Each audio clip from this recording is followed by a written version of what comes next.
name is Sherry Wilson, and I have two more dreams and a flash vision to share with you. This dream was about 11 years ago. I was over at a friend's house where I live in my town, and I was at her kitchen sink doing dishes, and I was looking out the window, and all of a sudden the scenery changed, and it's like I was in Nebraska.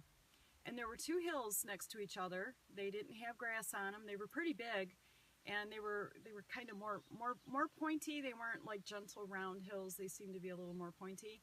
And all of a sudden they started pumping up and down pretty violently.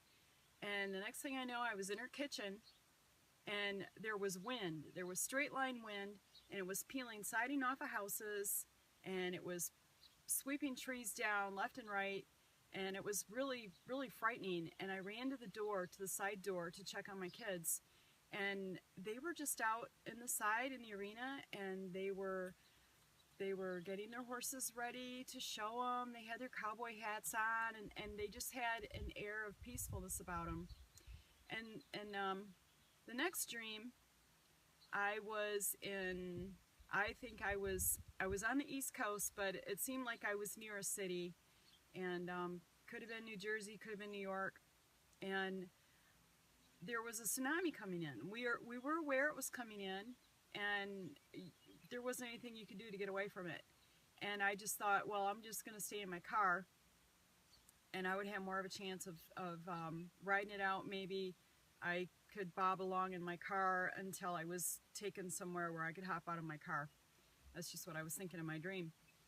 And the next thing I want to share is I have a friend who lives on Long Island, and I was praying for him one day, and I saw his face melt off. This was a vision, and I took that to mean maybe someday New York City would be nuked. And another thing I wanted to let everybody know that cares is for over a year now, I've been seeing the number 144. And I've been seeing it in the most just random places, and I see it several times a day. I'll look at the clock and I'll see 11:44, 10:44, or 1:44. I'll look at the back of a number, the back of a chair. Like there was a whole bunch of chairs one day. I saw a picture of them, and every one of them had the number 144 on the back of them.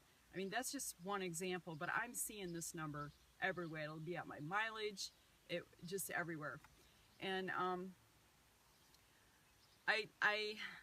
these dreams have been really hard for me to share because I have grandchildren, my kids, you know, they've heard me talk about this for years, and they've gotten kind of callous to it. And when it first started happening, I was really alarmed by it, and I'm afraid of how it's affected my grown children now. But I feel like when these things start happening, nothing is ever going to be the same again. It's just going to be rapid, and it's not like I'm looking forward to any of this to happen, but I have a knowing that when it starts happening, that we will never know life as we knew it before, that this will be the tribulation. And it's my prayer that people get their house in order, that they get ready for this. Personally, I have friends, and we have over 50 people getting baptized next weekend, and we're doing our best to reach out.